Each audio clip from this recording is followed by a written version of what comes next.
ಪ್ರತಿಯೊಬ್ಬರ ಮದುವೆ ಆಲ್ಬಮಲ್ಲೂ ಹೈಲೈಟ್ ಆಗುವಂಥ ಒಂದು ಫೋಟೋ ಯಾವುದು ಹೇಳ್ರಿ? ಗಂಡ ಹೆಂಡತಿಗೆ ಅರುಂಧತಿ ನಕ್ಷತ್ರನ ತೋರಿಸ್ತಾ ಇರೋದು. ಏನಕ್ಕೆ ತೋರಿಸ್ತಾರೆ ಅರುಂಧತಿ ನಕ್ಷತ್ರ? ಪುರೋಹಿತರು ಹೇಳಿದ್ರು ಅರುಂಧತಿ ನಕ್ಷತ್ರ ತೋರಿಸಪ್ಪ ಅಂತ, ತೋರಿಸ್ತಾರೆ. ಆದರೆ ಅದ್ರ ಹಿಂದಿನ ಗುಟ್ಟು ಯಾರಿಗಾನ ಗೊತ್ತಾ? ಏನಕ್ಕೆ ತೋರಿಸ್ತಾರೆ ಅಂತ? ಸುಮಾರು ಜನ ಗೊತ್ತಿರ್ಬೋದು, ಇನ್ನು ಕೆಲವ್ರು ಜನ ಗೊತ್ತಿರಲ್ಲ. ಪುರೋಹಿತರು ಹೇಳಿದ್ರು ನಾವು ತೋರಿಸಿದ್ವಿ ಅಷ್ಟೇ. ಸೊ ಅದಕ್ಕಿಂತ ಮುಂಚೆ ಈ ಅರುಂಧತಿ ನಕ್ಷತ್ರ ಅಂದರೆ ಏನು, ಅದು ಎಲ್ಲಿದೆ ಅಂತ ನೋಡಿದ್ರೆ, ಇದು ಆ್ಯಕ್ಚುಲಾಗಿ ಉತ್ತರ ಭಾಗದಲ್ಲಿ ಇರುತ್ತೆ, ಉತ್ತರ ದಿಕ್ಕಿನಲ್ಲಿ ಇರುತ್ತದು. ನಾರ್ದರ್ನ್ ಹೆಮಿಸ್ಫಿಯರಲ್ಲಿ ನಮಗೆ ಕಾಣಿಸುವಂಥ ಒಂದು ನಕ್ಷತ್ರ. ನಕ್ಷತ್ರ ಅನ್ನೋಕ್ಕಿಂತ ಅದು ನಕ್ಷತ್ರದ ಒಂದು ಸಮೂಹ ಇದೆ. ಎಲ್ಲರಿಗೂ ಗೊತ್ತಿರುವಂಥ ಒಂದು ನಕ್ಷತ್ರ ಸಮೂಹ ಅಂದರೆ ಅದು ನಮ್ಮ ಸಪ್ತಋಷಿ ಮಂಡಲ. ಸಪ್ತಋಷಿ ಮಂಡಲದಲ್ಲಿ ಇರುವಂಥ ಒಂದು ನಕ್ಷತ್ರ. ಆ ಒಂದು ನಕ್ಷತ್ರ ಏನಿದೆ ಅದು ಒಂದು ನಕ್ಷತ್ರ ಅಲ್ಲ.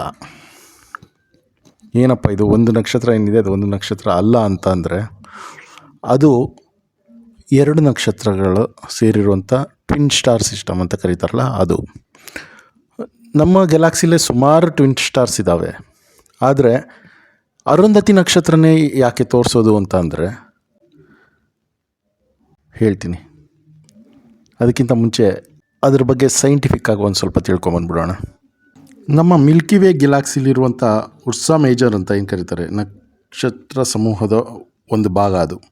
ಅಂದರೆ ಅದಕ್ಕೆ ಕನ್ನಡದಲ್ಲೂ ಹೆಸರಿದೆ, ಮೃತ್ಯುಂಜಯಿ ನಕ್ಷತ್ರ ಸಮೂಹ ಅಂತ ಕನ್ನಡದಲ್ಲಿ ಕರೀತಾರೆ ಅದಕ್ಕೆ. ಇದು ಮಿಲ್ಕಿ ವೇ ಗ್ಯಾಲಾಕ್ಸಿಲಿ ಅತ್ಯಂತ ಫೇಮಸ್ ಆದಂಥ ಒಂದು ನಕ್ಷತ್ರ ಸಮೂಹ. ಈ ಸಮೂಹದಲ್ಲಿ ಗಾಳಿಪಟ ಆಕಾರದಲ್ಲಿ ಒಂದು 7 ನಕ್ಷತ್ರಗಳು ನಮಗೆ ಕಾಣುತ್ತೆ. ಅದೇನೇ ಸಪ್ತಋಷಿ ಮಂಡಲ. ಸಪ್ತಋಷಿ ಮಂಡಲದ 7 ತಾರೆಗಳ ಹೆಸರು ಅಂದರೆ ಅದು ಋಷಿಗಳ ಹೆಸರನ್ನೇ ಇಟ್ಟಿರೋದು. ಅದು ಸಪ್ತಋಷಿ ಮಂಡಲ ಅಂದಮೇಲೆ ಸಪ್ತಋಷಿಗಳ ಹೆಸರೇ ಇರಬೇಕಲ್ವ.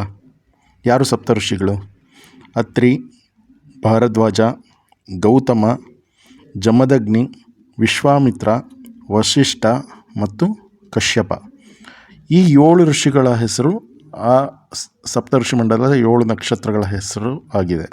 ಅನ್ನೋದನ್ನು ಗುರ್ತು ಹಿಡಿಯೋದು ಹೆಂಗೆ ಅಂದರೆ, ಅತ್ರಿ ಮೊದಲನೇ ನಕ್ಷತ್ರ, ಅದರಲ್ಲಿ ಸಪ್ತಋಷಿ ಮಂಡಲದಲ್ಲಿ ಮೊದಲನೇ ನಕ್ಷತ್ರ. ಇನ್ನು ಭಾರದ್ವಾಜ ಬಂದು ಇದನ್ನು ಧ್ರುವ ನಕ್ಷತ್ರನ ಹುಡುಕೋಕ್ಕೆ ಈ ನಕ್ಷತ್ರದ ರೆಫರೆನ್ಸ್ನ ತೊಗೊಳ್ತಾರೆ. ನೆಕ್ಸ್ಟು ಗೌತಮ ಮತ್ತು ಜಮದಗ್ನಿ ನಕ್ಷತ್ರ ಯಾವುದಿದೆ, ಇದು ವಿಶ್ವಾಮಿತ್ರ ನಕ್ಷತ್ರ ಮತ್ತು ಅತ್ರಿ ನಕ್ಷತ್ರದ ಮಧ್ಯದಲ್ಲಿ ಬರುತ್ತೆ. ಇದು ವಿಶ್ವಾಮಿತ್ರ ನಕ್ಷತ್ರನ ಹೆಂಗೆ ಹುಡ್ಕೋದು ಅಂತಂದರೆ, ಸಪ್ತಋಷಿ ಮಂಡಲದಲ್ಲಿ ಬ್ರೈಟೆಸ್ಟ್ ಸ್ಟಾರ್ ಅಂದರೆ ವಿಶ್ವಾಮಿತ್ರ.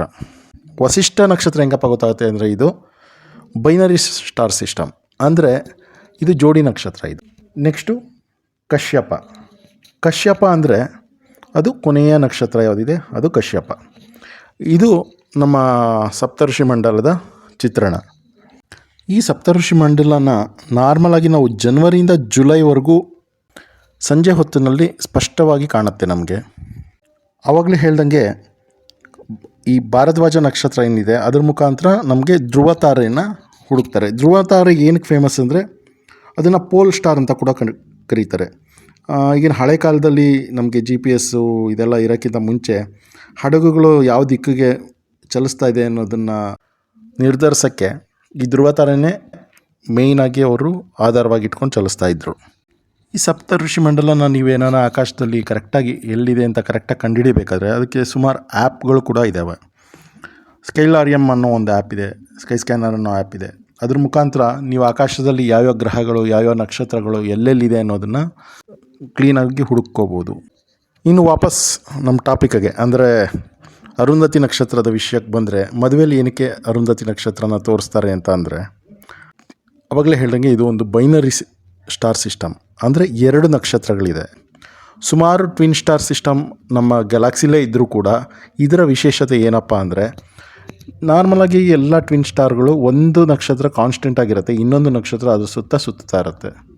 ಆದರೆ ಅರುಂಧತಿ ನಕ್ಷತ್ರದಲ್ಲಿ ಆ ಥರ ಅಲ್ಲ. ಈ ವಸಿಷ್ಠ ಮತ್ತು ಅರುಂಧತಿ ಅನ್ನೋದೇನಿದೆ ಈ ನಕ್ಷತ್ರಗಳು, ಅದು ಒಂದನ್ನು ಒಂದು ಸಮವಾಗಿ ಸುತ್ತತ್ವೆ. ಒಂದು ನಕ್ಷತ್ರ ಕಾನ್ಸ್ಟೆಂಟ್ ಆಗಿದ್ದು ಇನ್ನೊಂದು ನಕ್ಷತ್ರ ಅದು ಸುತ್ತಲ್ಲ, 2 ನಕ್ಷತ್ರಗಳು ಒಂದ್ರ ಸುತ್ತ ಒಂದು ಜೋಡಿಯಾಗಿ ಸುತ್ತಾ ಇರುತ್ತೆ. ಇದೇ ಕಾರಣಕ್ಕೆ ಮದುವೆಯಲ್ಲಿ ಗಂಡ ಹೆಂಡತಿಗೆ ಯಾಕೆ ಅರುಂಧತಿ ನಕ್ಷತ್ರ ತೋರಿಸ್ತಾರೆ ಅಂದರೆ, ಇಬ್ಬರು ಇದೇ ಥರ ಸಮನಾಗಿ ಜೋಡಿಯಾಗಿ ನಾನು ಮೇಲು ನಾನು ಕೀಳು ಅನ್ನೋದಿಲ್ಲದೆ ಇಬ್ಬರು ಸಮಾನವಾಗಿ ಒಬ್ರಿಗೊಬ್ಬರು ಪ್ರೀತಿ ಹಂಚ್ಕೊತ ತುಂಬು ಜೀವನ ನಡೆಸಿ ಅನ್ನೋ ಉದ್ದೇಶದಿಂದ ಅರುಂಧತಿ ನಕ್ಷತ್ರನ ಮದುವೆಯಲ್ಲಿ ತೋರಿಸೋದು. ಈಗ ಗೊತ್ತಾಯ್ತಲ್ಲ ಏನಕ್ಕೆ ಅರುಂಧತಿ ನಕ್ಷತ್ರನ ಮದುವೆಯಲ್ಲಿ ತೋರಿಸ್ತಾರೆ ಅಂತ. ಇನ್ನು ಮುಂದೆ ಯಾರಿಗೆ ಅರುಂಧತಿ ನಕ್ಷತ್ರನ ತೋರಿಸುವಾಗ ನೀವು ಎದುರುಗಡೆ ಇದ್ದರೆ ಈ ಇನ್ಫಾರ್ಮೇಷನ್ನ ಅವರಿಗೆ ಶೇರ್ ಮಾಡಿರಿ. ವಿಷಯ ತಿಳ್ಕೊಂಡು ಅವರು ಅದನ್ನು ಮಾಡಲಿ. ಇದೇ ರೀತಿಯ ಒಳ್ಳೆಯ ಮಾಹಿತಿಗಳಿಗಾಗಿ ನಮ್ಮ ಚಾನಲ್ ಹಾರ್ಸ್ ಪವರ್ನ ಸಬ್ಸ್ಕ್ರೈಬ್ ಮಾಡ್ಕೊಳ್ಳಿ.